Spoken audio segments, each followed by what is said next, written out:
October na, second week of uh, autumn. Pero ang weather sa gawas, still mainit.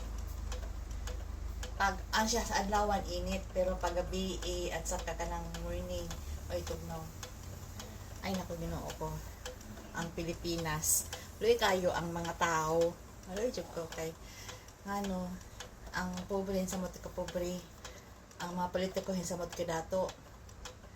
Ang dili man di ay pobre ang Pilipinas limpak-limpak na yung pera, billion-billion, trillion-trillion.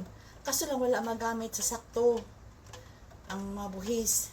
Kung gigamit pa na kada lugar, kana bang panindutan ang lugar nila, ana ba? Mga kalsada. Dapat may highway express na road and pangkuan lang, short na lugar.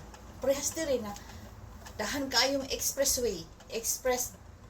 na kalsada at saka napoy daghan pong mga pangdaha lang, pang city.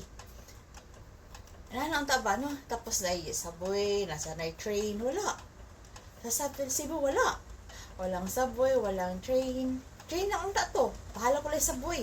Kaya subway, at pa kayo, dahan pa kayong trabahoon, at pa ilang sa yuta. Train lang to ba? No connection from north to south. Ilan na unta to? Wala. Tapos, wala po'y kuan. Labang, awasin so ba? Ang Pilipinas, more on kuan na siya, mga beaches, dagat, ang ilahang tourist spot. Tapos, malagyo pa kayo. Tapos, diri naman, ay nagdasok. Like, mga kung park, malahang park, diri naasay mga arboretum. Ang park, gamay na siya, mas dako pa itong arboretum. Tapos, diri kay nagtanong sila mga flowers, nagbaha ang mga flowers. Hindi wala. Walay park, ang gamay park. Gamay ra kayo, tapos gipangalanan pa naglaing pangalan, dili. Dapat Taboylan Spark sana. Para for the whole tao sa Pilipinas, sa Taboylan, dili.